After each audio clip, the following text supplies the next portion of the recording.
Кримсько-татарську садибу планують побудувати тут, просто неба, у Національному музеї народної архітектури та побуту України, також відомому як музей Пирогова. Сьогодні Крим представлено у музеї лише радянською будівлею 70-х років.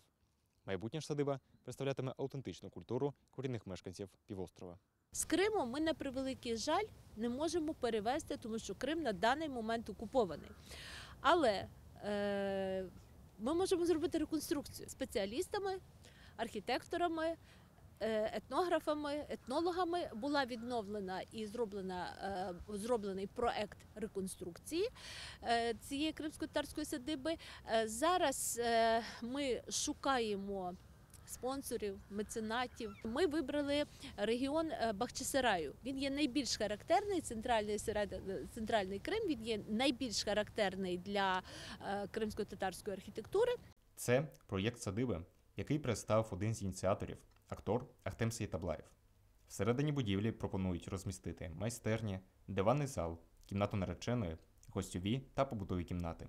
Під час будівництва музею наприкінці 60-х років минулого століття через радянську ідеологію кримсько-татарської хати не представили. Очевидно, в той час, коли будувався музей, також не можна було, це було після першої депортації кримських татар, і де пробували пояснити, що кримські татари не мають ніякого відношення до півострову. Внутрішнє оздоблення садиби складатиметься із предметів матеріальної культури кримських татар, розповідає керівник громадської організації «Ель-Чебер» Рустем Скибін. Здебільшого це будуть предмети побуту, виконані сучасними майстрами за традиційними технологіями.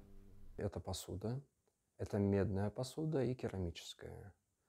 Это вышивка уникальная, там в 5 технических приемах сделана. Это сами костюмы, это садовый инструмент, ножи, топоры, вилы, лопаты.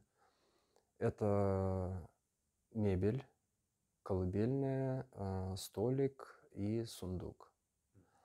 И текстиль.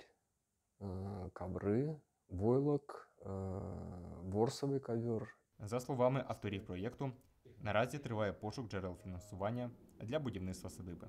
Я чомусь вірю, що коли ми втілимо цей проект, якось швидше пришвидшиться і повернення Криму до України. Олег Рисєв, Максим Терещенко. Новини на Суспільному Криму.